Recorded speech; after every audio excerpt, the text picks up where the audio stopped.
Matin Sport. Mahamar, bonjour. Bonjour. On commence avec du football. L'Algérie affrontera la Gambie en mai prochain, en deuxième et dernier tour des barrages au championnat d'Afrique des Nations. Compétition, c'est le 8e championnat d'Afrique des Nations 2024, mais il a été reporté pour cette année 2025, décalé d'une année. La compétition est prévue entre le 2 et le 30 août. Elle sera organisée sur 3 pays, le Kenya, la Tanzanie et l'Ouganda. Vous avez donné le nom de l'adversaire de l'Algérie, ça sera la Gambie qui s'est qualifiée aux dépens du Gabon au tir au but après un match nul 0-0 qui a caractérisé le match retour à Brazzaville. C'est le même score au match aller à Banjul. La première manche du match Gambie-Algérie est prévue pour le 3 mai prochain à Banjul, alors que le match retour se jouera une semaine plus tard, le 10 mai, à Alger. Si l'Algérie réussit à se qualifier, elle sera dans le groupe C, en phase finale. Alors, elle aura comme adversaire l'Ouganda, le Niger et la Guinée, ainsi que le dernier qualifié des matchs barrages. Voilà, retenez bien les dates. Je rappelle que l'entraîneur qui avait dirigé cette équipe nationale déjà lors du championnat d'Afrique des Nations des locaux qu'avait abrité l'Algérie, en l'occurrence Medid Bougada, de retour aux affaires, alors qu'il avait tenté une expérience dans les pays du Golfe, puis qu'il avait décidé de ne pas continuer sa mission à la tête de cette équipe nationale des A', mais bien le voilà de retour, alors que dans un premier temps, il faut le rappeler également, la fédération avait décidé de ne pas participer au championnat d'Afrique des Nations des locaux, en raison de, à l'époque, c'est ce qui avait été dit dans le communiqué, de problèmes financiers ou que, disons-le, l'argent avait été notamment orienté sur les féminines. Et bien voilà qu'aujourd'hui, entre-temps, la décision a été prise de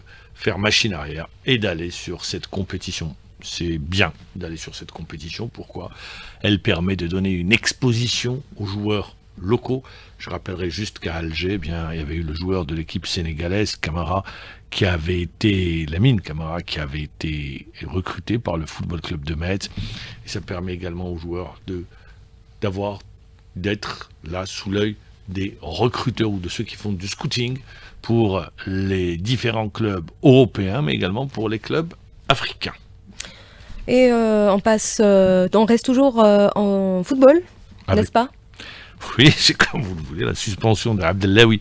On va revenir sur la décision de la commission de discipline. C'était attendu. La suspension de Abdellaoui a été réduite, a été revue à la baisse par la commission de recours de la Fédération algérienne de football. Je rappelle que ce dernier avait écopé de 6 matchs de suspension, le défenseur de Mouloudiat d'Alger, et sa suspension a été réduite à 4 matchs, donc il ne restera plus qu'un seul match à purger. Je rappelle qu'il avait écopé de cette suspension du fait de propos injurieux portant atteinte à la dignité et à l'honneur d'un officiel de match. L'officiel de match, c'était l'arbitre assistant lors des 16e de finale de la Coupe d'Algérie que le Mouloudiat d'Alger avait perdu face au CRB sur le score d'1-0.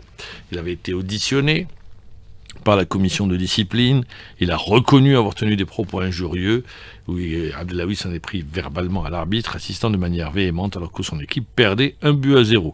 Il purgera son 4e et dernier match lors de la réception de l'USM Khenchela, ça sera ce samedi au stade du Saint-Juillet, puisqu'il y a un changement de programmation pour le compte de la 20e journée du championnat, et il pourra reprendre tout simplement le chemin du terrain, tout juste après des stades, tout juste après cette rencontre. On va enchaîner. En athlétisme, belle performance pour l'Algérien Mohamed Ben Yedou. Il a pris la 11e place du semi-marathon international de Lisbonne. Je rappelle qu'il détient le record national de la spécialité depuis 2024 en 1h55 et que la course a été remportée par le Djiboutien Abdi Weiss en 59 minutes 44 secondes. Ben Yedou a parcouru la distance de ce semi-marathon en 1h, 1 minute et 13 secondes. On va enchaîner sur les championnats étrangers. On va commencer par l'Espagne. Le Real Madrid, superbe but de Vinicius Junior qui a passé comme des plots les défenseurs du Rayo Vallecano et a inscrit le 2e but. Le premier but est inscrit par Mbappé. Mais le Real a eu tout de même des difficultés à s'imposer. 2-1 devant le Rayo Vallecano et rejoint Barcelone à la première place avec 57 points. Le Barça n'a pas joué du fait du décès de son médecin face à Osasuna. Pour les autres résultats, on retiendra la défaite de l'Atlético Madrid battu par Getafe sur le score de 2-1. L'Atlético qui décroche au classement et qui se voit devancé donc par le Real. À retenir également la victoire du Betis Séville qui a battu Las Palmas 1-0. La Real Sociedad s'est imposée devant Séville. 1-0, et puis voilà pour les Valence a battu Valladolid 2-1. Concernant Valence, Valence a un nouveau propriétaire qui a pour nom Cristiano Ronaldo. L'annonce a été faite hier, il prend les rênes, il a acheté des parts dans ce club, il devient donc propriétaire.